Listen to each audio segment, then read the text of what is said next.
Kasus dugaan penipuan yang melibatkan oknum karyawan BRI Cabang Pamekasan kembali mencuat ke permukaan. Kasus yang telah bergulir sejak tahun 2020 itu, hingga kini belum menemukan titik terang. Salah satu korban yang didampingi kuasa hukumnya yang diwakili oleh asistennya saat melakukan tindak lanjut ke Polres Pamekasan. Saat ditemui, Polres Pamekasan sudah menetapkan pelaku sebagai tersangka dan telah berstatus daftar pencairan orang, DPO, dengan nomor DPO 3812-1-11-2020 Satreskrim. Atas nama Muhammad Lukman Anizar yang beralamatkan Jalan Segara, Kelurahan Jungcancang Pamekasan. Atas laporan yang dilayangkan Sholehah kepada Polres Pamekasan dengan nomor TBLB 3379-1-11-2022 Reskrim SPKT Polres Pamekasan, di mana, dalam surat yang dikeluarkan Polres Pamekasan, ia menjadi DPO diduga melakukan tindak pidana melanggar pasal penipuan atau penggelapan atau kejahatan perbankan, sebagai dimaksud dalam pasal 378 atau 372 KUHP atau pasal 49 ayat 1. Undang-Undang Nomor 7 Tahun 1992 sebagaimana dirubah Undang-Undang Nomor 10 Tahun 1998 tentang perbankan. Pelaku diketahui merupakan karyawan BRI Cabang Pamekasan.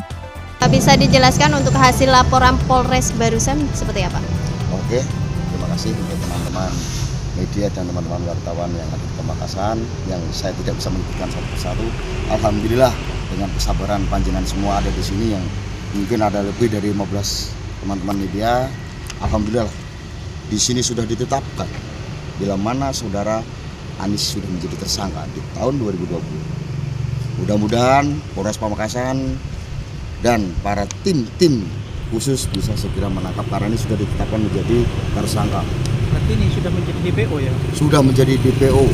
Tersangka ditetapkan menjadi tersangka dan DPO. Ini kan sudah dari tahun 2020, artinya ini sudah berjalan 5 tahun. Kurang lebih berjalan 5 tahun. Nah, apa kira-kira yang diharapkan dengan berjalannya 5 tahun ini ternyata tersangka masih belum juga ditangkap? Harapan kami secepatnya dengan data ini, kemarin pemikiran saya pribadi, saya pikir 5 tahun kok belum selesai, ternyata udah DPO. Jadi habis ini kami juga akan koordinasi ke Mabes. Karena apa? Ini sudah muncul 5 tahun itu waktu yang lama. Mungkin dengan pandainya si Anis ini memainkan suatu skenario, entah memakai dengan cara apa, dia bisa sembunyi, tapi nggak akan bisa sembunyi selamanya. Saya sudah koordinasi sama Pak Kanit. Alhamdulillah Pak Kanit tadi memberikan jawaban yang sangat memuaskan. Yang saya pikir belum ditetapkan menjadi DPO, ternyata sudah ditetapkan menjadi DPO. Lah, tadi saya juga menanyakan, Pak, 5 tahun itu kan juga lama, Pak. Masa belum bisa ketemu? Ya, itulah Mas, kami masih dalam upaya. Karena saya di sini baru, itu kesaksian dari Pak Kanit Alimati, beliau orang yang kooperatif dan bijaksana, menyampaikan dengan tegas bila ini sudah ditetapkan menjadi DPO dan jawabannya ini. Ini udah saya, ini fotokopinya ya. Jadi positif, Pamekasan, bila mana saudara Anis ini DPO. Di foto jelas tidak apa-apa, DPO. Jelas ya? Sepeda motor ini ada di mana? Alhamdulillah ini. Untuk sepeda motor juga kita tanyakan barusan. Pak Komandan, maaf, untuk unit yang kita serahkan kepada Pak Rangga Handika sama Pak Saiful Rizal, itu keberadaannya mana Pak? Katanya ada Mas, kan gitu kan, ada Mas. Nah, kita lihat, yang ada cuma motor Beat.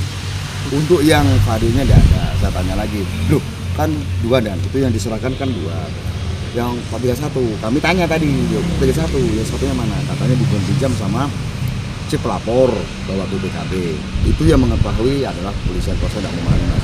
Apakah bisa dipinjam karena Anisnya ini saat ini kan lagi dalam masa DPO. Anis ini sudah masuk DPO Mas.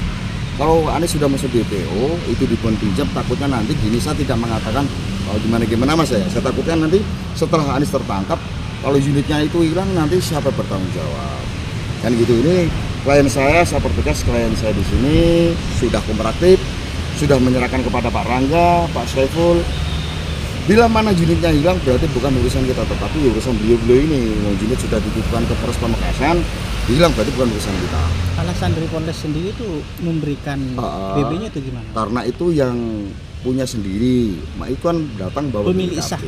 Ya, itu pengakuan dari Pak Kanit, Pak Rizal tadi ya, Pak Kanit, penyampaian lewat telepon seperti itu. Pak Rizal menyampaikan bila mana itu yang mengambil adalah yang punya atau yang laporan kehilangan unitnya ternyata membawa BPKB. Jenengan tidak tanya, nah jenengan tahu Pak BPKB-nya? Jenengan tidak tanya ke saya? Tak jawab, saya nggak tahu. Cuma itu lewat telepon yang disampaikan Pak Kanit Rizal kepada Kanit dia seperti itu. Ada lagi yang mau ditanyakan? Dulu sewaktu menyerahkan motornya atau mendapatkan motornya itu tidak dilengkapi dengan BPKB, apa hanya STNK aja? Memang tidak ada BPKB-nya waktu itu. Statusnya mungkin sampean tahu. Tapi Statusnya itu katanya apa? kata Anies nyusul. Nyusul. Biasa katanya kalau lelang motornya dikasih dulu terus BPKB-nya nyusul. Berarti statusnya itu status sebagai hadiah atau apa? Saya lupa apa yang itu hadiah, apa yang lelang. Soalnya kan banyak, ada lelang, ada hadiah. Tapi dari pernyataan Anies itu memang untuk sampean.